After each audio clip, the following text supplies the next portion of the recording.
അമ്മ ഇവിടെ ഇരിക്കല എല്ലാം ഇതാരെന്നാ? ആ മോള് വന്നോ? ഇത് ആയിഷ തന്നതാ മോളെ. ഉമ്മ അതൊക്കെ മുറിച്ച് വെക്കട്ടെ, നോമ്പ് തുറക്കി നമുക്ക് കറി വെച്ച എടുക്കാലോ. അല്ലമ്മ, ഞാൻ നോമ്പ് മുറിക്കട്ടെ. ഭയങ്കര വെയിലല്ല, എനിക്ക് പഠിക്കാനും കുറെ ഉണ്ട്. ഈ ഒറ്റ നോമ്പുമ്മ, ഞാൻ നോമ്പ് മുറിക്കില്ല പ്ലീസ്. മോൾ എന്തേ പറയുന്നത്? നോമ്പ് മുറിക്കേ? മോൾക്ക് സ്കൂളൊന്നും ഇല്ലാലോ, വെറുതെ വീട്ടിലിരിക്കല്ലേ. ഒരു നോമ്പ് പോയി കഴിഞ്ഞാൽ പോയില്ലേ മോളെ. മോള് നോമ്പെടുക്ക്, പടച്ചാൽ നമുക്ക് അതിനുള്ള കൂലി തരും. മോളൊന്ന് ആലോചിച്ച് നോക്ക്, നമുക്ക് രണ്ടു നേരങ്ങളും ഭക്ഷണം കഴിക്കാലോ. ഒരു നേരം പോലും ഭക്ഷണം കഴിക്കാത്ത എത്ര ആൾക്കാരുണ്ടറിയോ, എത്ര കുട്ടികളുണ്ടാവും അറിയോ. അപ്പൊ അവരുടെ അവസ്ഥയ്ക്കോ? അതൊന്നും അല്ല അമ്മ, നമ്മളിപ്പോ അതേ അവസ്ഥ അല്ല അനുഭവിക്കുന്നത്. ഇപ്പൊ ഒരു കൊല്ലായില്ലേ ഗൾഫിൽ പോയിട്ട്, എന്നിട്ട് ഇപ്പൊ ഒരു ചെറിയ എന്തെങ്കിലും ഒരു തുകയല്ലേ നമുക്ക് അയച്ചു തരുന്നുള്ളൂ. എന്നിട്ട് ഇപ്പൊ എന്താ പറയുന്ന, പണി ശരിയായില്ല, പണി റെഡി ആയില്ല. ഉപ്പാക്ക് പണി ഇല്ലാണ്ടല്ലോ മോളെ, ഇവിടെ നല്ല ഹോട്ടലും കച്ചവടമൊക്കെ നടത്തിയിരുന്നതല്ലേ. അതുകൊണ്ടല്ലേ ഉപ്പാന്റെ പെങ്ങന്മാരെയൊക്കെ നല്ല നിലയ്ക്ക് കെട്ടിച്ചു വിട്ടത്. ഇപ്പൊ കച്ചവടമൊക്കെ നമ്മുടെ പൊളിഞ്ഞപ്പോ ഉപ്പ നമ്മൾക്ക് വേണ്ടിയല്ലേ വീണ്ടും ഗൾഫിൽ പോയത്. പണി ശരിയായില്ല, ഇപ്പൊ വിചാരിച്ച പോലത്തെ പണി ആയില്ല. എന്നാലും ചെറിയ ചെറിയ പണിയൊക്കെ ഉണ്ടല്ലോ, അതുകൊണ്ടല്ലേ നമുക്ക് ചെറിയ പൈസ ആണെങ്കിലും അയച്ചു വിടുന്നത്. മോളെ, നോമ്പൊക്കെ എടുത്ത് നമ്മൾ നല്ലപോലെ പ്രാർത്ഥിക്കാം നമ്മുടെ ഉപ്പാക്ക് വേണ്ടിയിട്ട്. എന്നാ ഞാൻ നോമ്പ് മുറിക്കുന്നില്ല അമ്മ.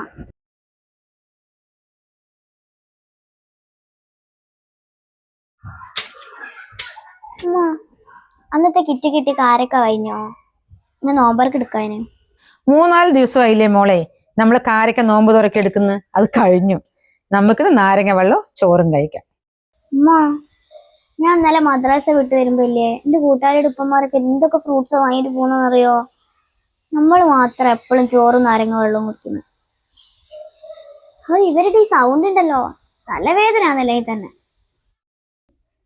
മോൾക്ക് ഫ്രൂട്ട്സ് കഴിക്കാൻ തോന്നുന്നോ? അന്ന് ഉമ്മ ഒരു കാര്യം ചെയ്യട്ടെ, ആയിഷന്റെ അടുത്ത് പോയിട്ട് ഒരു 200 രൂപ കടം ചോദിക്കട്ടെ. നമുക്ക് ഉപ്പ പൈസ അയച്ചിട്ട് കൊടുക്കാം. എന്നാ പിന്നെ 200 രൂപ കിട്ടിക്കഴിഞ്ഞാൽ ഫ്രൂട്ട്സ് വാങ്ങിച്ചാൽ മോൾ കുറേ ദിവസം കഴിക്കാലോ. ഉമ്മാക്ക് വേണ്ട, മോളും എടുത്ത് വെച്ച് കഴിച്ചോ.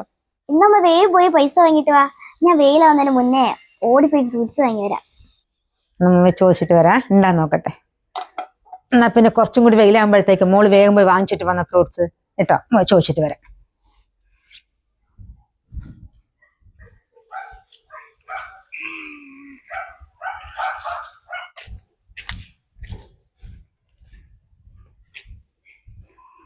ആയിഷ എവിടെ നിക്കുക?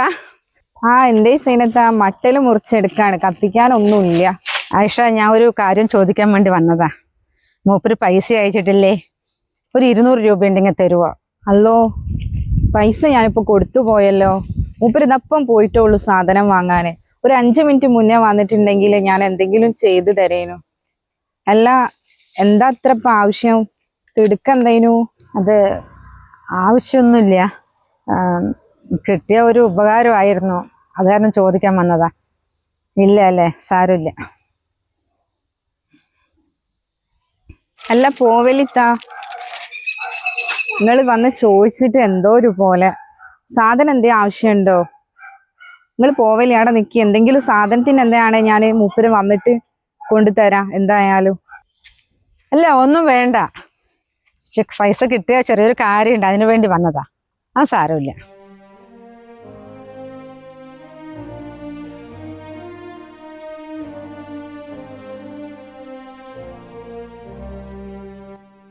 എന്താക്കല്ല, അത്ര നേരമായി പോയിട്ട്. പൈസ കിട്ടിയാവോ? എന്തൊക്കെ വാങ്ങാം? കുറച്ച് മുന്തിരി എടുക്കാം, പിന്നെ 2 ആപ്പിൾ എടുക്കാം. പൈനാപ്പിൾ വേണ്ട, പൈനാപ്പിൾ കുറച്ച് വില കൂടുതലായിരിക്കും. വത്തക്ക വേണമെങ്കിൽ എടുക്കണം. പിന്നെന്താ എടുക്കുക? അമ്മ വരട്ടെ, നോക്കാം.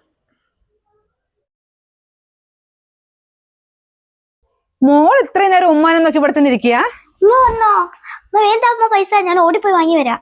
ആ മോളെ, ആയിഷത്ത അവിടെ ഇല്ല, എങ്ങോട്ട് പോയി എന്നാ പറഞ്ഞത് അടുത്ത വീട്ടിൽ ചോദിച്ചപ്പോ. സാരല്ല അമ്മ, പിന്നെ എപ്പോഴേ വാങ്ങാം. എത്ര നന്നായിട്ട് കഴിഞ്ഞു പോയ കുടുംബമാണ്. ഇപ്പൊ നോക്കി വന്നൊരവസ്ഥ. ഒരു ഗൾഫിൽ പോയി പണിയും ശരിയായിട്ടില്ല, എങ്ങനെയൊക്കെയോ ചെറിയ ചെറിയ പൈസ അയച്ചു വിടുക. പാവം, ആരോടൊക്കെയോ കടം വാങ്ങിയിട്ട്. എത്രയും പെട്ടെന്ന് ഒരു പണി ശരിയാക്കി കൊടുക്കണേ പഠിച്ചോനെ.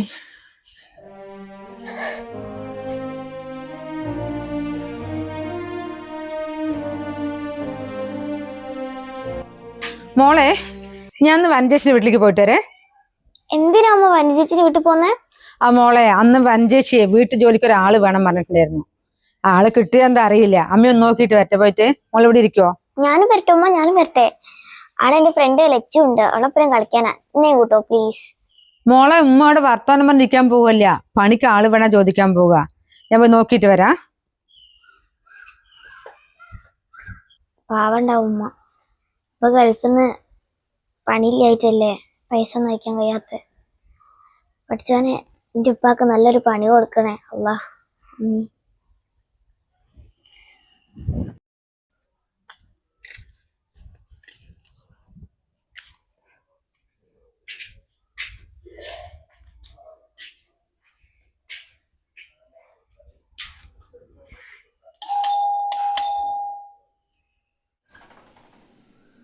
ഇതാരാ? സൈനിയോ? എന്താടോ? ആ വനജേച്ചി, അന്ന് പറഞ്ഞില്ലായിരുന്നോ ഇവിടെ വീട് പണിക്ക് ഒരാള് വേണമെന്നുള്ളത്? കിട്ടിയോ? ഇല്ല, ഇതുവരെ ആരും കിട്ടിയിട്ടില്ല. ആരെങ്കിലും ഉണ്ടോ നിന്റെ അറിവില്? ഇല്ല, ആരും കിട്ടിയിട്ടില്ല. ഇവിടെ ആളൊന്നും കിട്ടിയില്ലെങ്കിൽ ഞാൻ വരട്ടെ. ഇതെന്തേ പറയുന്നത്? നീ വീട്ടു ജോലിക്ക് വരാനോ? അതല്ല, മൂപ്പർക്ക് ഗൾഫിൽ പോയപ്പോ ഞാൻ പണിയൊന്നും കാര്യമായിട്ടായിട്ടില്ല. എന്തോ ചെറിയൊരു പണിയേ ഉള്ളൂ. അതിന് കിട്ടുന്ന കുറച്ച് പൈസ ഞങ്ങൾക്ക് അയച്ചു വിടും.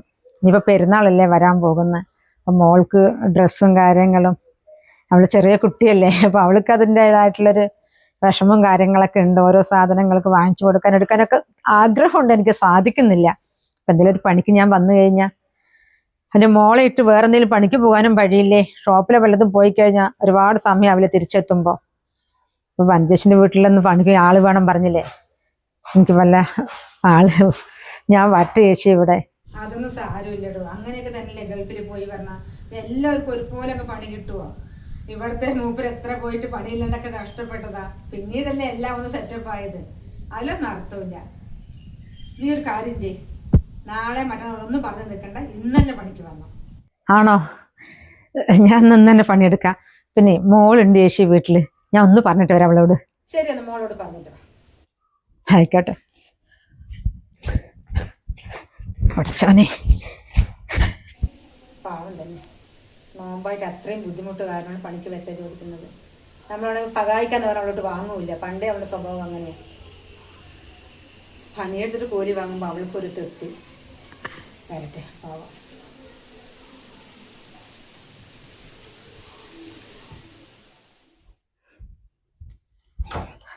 ആ ചേച്ചി, എന്താ ചെയ്യണ്ടേ ആദ്യം പണി? ആ സൈന, ഒന്ന് ആദ്യം മേലെയൊക്കെ ഒന്ന് അടിച്ചു വാരി തുടക്കി. എനിക്ക് മേലെയൊന്നും കയറാൻ പറ്റാണ്ടേ ഒക്കെ പൊടി വാരിക്കൊണ്ട് കിടക്കുന്നുണ്ട് അവിടെ. ആ ചെയ്തോളാം.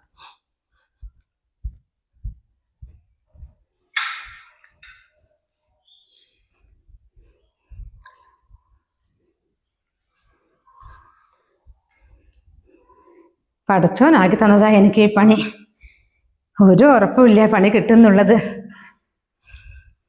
ഒന്ന് ചോദിച്ചു ചേച്ചി വന്നോളാൻ പറഞ്ഞപ്പോ തന്നെ എനിക്ക് പാതി സമാധാനമായി.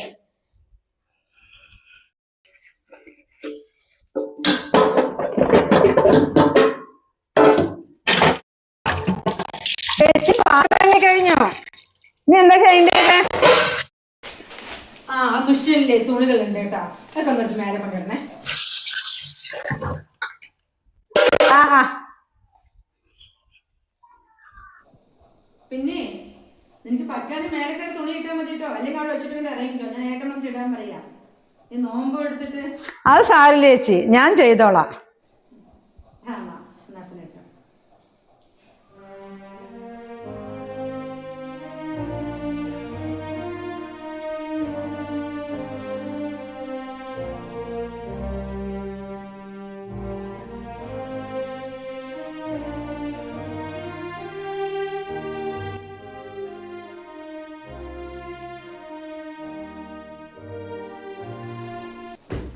നീ ഇനി ഇവിടെ ഒന്നും ചെയ്യണ്ട, വേഗം പോകാൻ നോക്ക്. നോമ്പ് തുറക്കാനായി.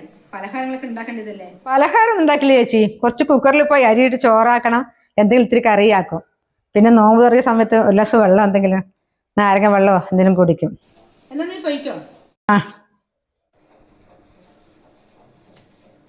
പൈസ. അയ്യോ ചേച്ചി, ഇത്രയൊന്നും വേണ്ട. ഒരു 250 റുപ്യ തന്നാ മതി. അത് ഇരുന്നോട്ടെ, നല്ല കാര്യായി ഇത്ര നേരം പണിയെടുത്തിട്ട്. ഷോ, ശരി, ഞാൻ നാളെ നേരത്തെ വരെ.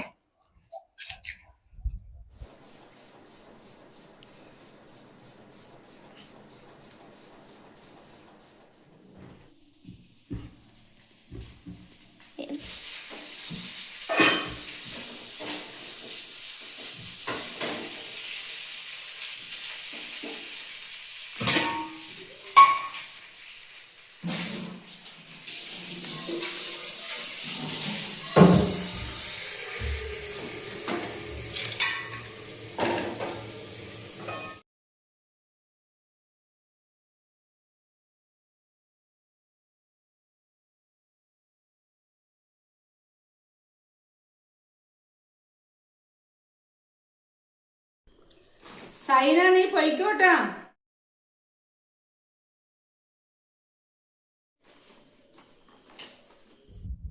ആ പോക ചേച്ചി. ചോറും കറിയൊക്കെ ഉണ്ടാക്കിയിട്ടുണ്ട്. പിന്നെ കുടിക്കാനുള്ള വെള്ളം അടുപ്പത്തുണ്ട്. അതൊന്ന് തിളച്ച ചേച്ചി ഓഫാക്കണേ. പിന്നെ എന്നാ ഇതിൽ 5000 രൂപയുണ്ട്. നിനക്ക് നിന്റെ മോൾക്കുള്ള ഡ്രസ്സും ഉണ്ട് കേട്ടോ. അയ്യോ, 5000 രൂപ എനിക്ക് മോൾക്കുള്ള ഡ്രസ്സോ? എന്തിനാ ചേച്ചി ഇതൊക്കെ? ഞാൻ പണിയെടുത്തിന് കൂലി നല്ലോണം തരുന്നുണ്ടല്ലോ, പിന്നെ എന്തിനാ? അതൊന്നും സാരമില്ല, നീ വെച്ചോ. എന്തിനാ ചേച്ചി ഇതൊക്കെ?